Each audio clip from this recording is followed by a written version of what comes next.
नमस्कार दोस्तों, मैं वीरेंद्र राज ब्यूरू अपनी बात चैनल में आप सबका हार्दिक स्वागत करता हूं। दोस्तों, कहा जाता है भारत लोकतांत्रिक देश है, यह संविधान से चलता है। संविधान में सबको समता एवं धार्मिक अभिव्यक्ति की आज़ादी दी गई है। इसके अलावा समाज में ऊंच नीच के भेदभाव को खत्म करने के लिए भी कानून बनाया गया है। लेकिन आपने देखा होगा आज भी समाज में जात, धर्म, ऊंच नीच का भेदभाव व्याप्त है। कहीं दलित को शादी विवाह में घोड़ी पर बैठने से रोका जाता है, तो कहीं मंदिर में प्रवेश पर रोक लगी है और कहीं मटके से पानी पी लेने पर उसकी पिटाई की जाती है।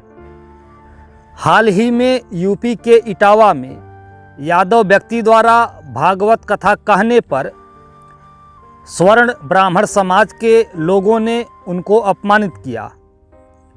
उनका बाल काटा गया, पंडिताइन का मूत्र उनके ऊपर छिड़ककर उन्हें पवित्र किया गया और पंडिताइन के कदमों में उनकी नाक रगड़वाई गई। वैसे तो हिंदू धर्म में माना जाता था कि गंगा जल पवित्र है, लेकिन अब यह नया ट्रेंड चला है, गंगा जल से भी ऊपर श्रेष्ठ पंडिताइन का मूत्र है। इस घटना पर खूब हंगामा हुआ। राजनीतिक पार्टियां और आचार्य धर्म गुरुओं ने अपना अलग अलग मत विचार प्रकट किया।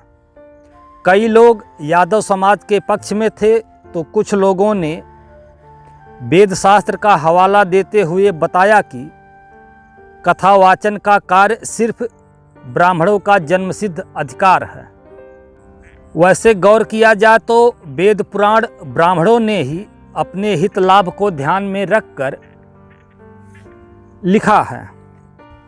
रामचरितमानस में तो ब्राह्मणवादी विचारधारा के तुलसीदास ने लिखा है, पूजहि विप्र सकल गुण हीना, शूद्र न पूजहु वेद प्रवीणा। अर्थात ब्राह्मण कितना भी नीच गुणहीन हो, वह सदा पूजनीय है, वंदनीय है। और दलित शूद्र व्यक्ति कितना भी वेद ज्ञाता विद्वान हो जाए, वह समाज में कभी भी सम्मान और आदर का पात्र नहीं हो सकता।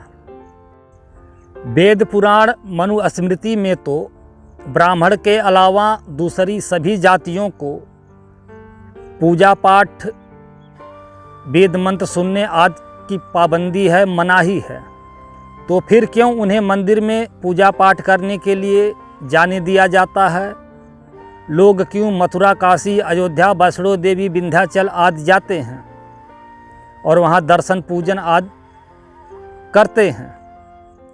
इस पर ब्राह्मण उन्हें वेद शास्त्र मनुस्मृति का हवाला देते हुए क्यों नहीं रोकते हैं कि ब्राह्मण के अलावा किसी अन्य जातियों को मंदिर में पूजा पाठ, देवी देवता के दर्शन भक्ति आदि करने की मनाही है? क्योंकि वहाँ पर लोग जा कर के मंदिरों में चढ़ावा चढ़ाते हैं, दान पेटियों में पैसे डालते हैं, इससे ब्राह्मणों की कमाई होती है। लेकिन वही समाज का व्यक्ति अगर खुद कथावाचन करने लगे तो ब्राह्मणों को दिक्कत होती है। वहाँ पर वेद शास्त्र का हवाला दिया जाता है कि यह कार्य सिर्फ ब्राह्मणों का है। क्योंकि जब दूसरी जातियों के लोग जागरण, कथावाचन, भागवत गीता का पाठ आदि करने लगेंगे तो ब्राह्मणों को अपना कमाई करने का धंधा खतरे में नज़र आने लगता है। इसलिए लोग यहाँ पर आपत्ति जताते हैं। आप मंदिर में जाइए, दान पेटियों में पैसा चढ़ाइए, ब्राह्मण को अपने घर बुला करके पूजा पाठ, हवन यज्ञ आदि कार्य कराइए, तो इसके लिए वे मना नहीं करेंगे। संत शिरोमणि कबीर, रविदास, नामदेव, ये लोग तो ब्राह्मण समाज से नहीं थे,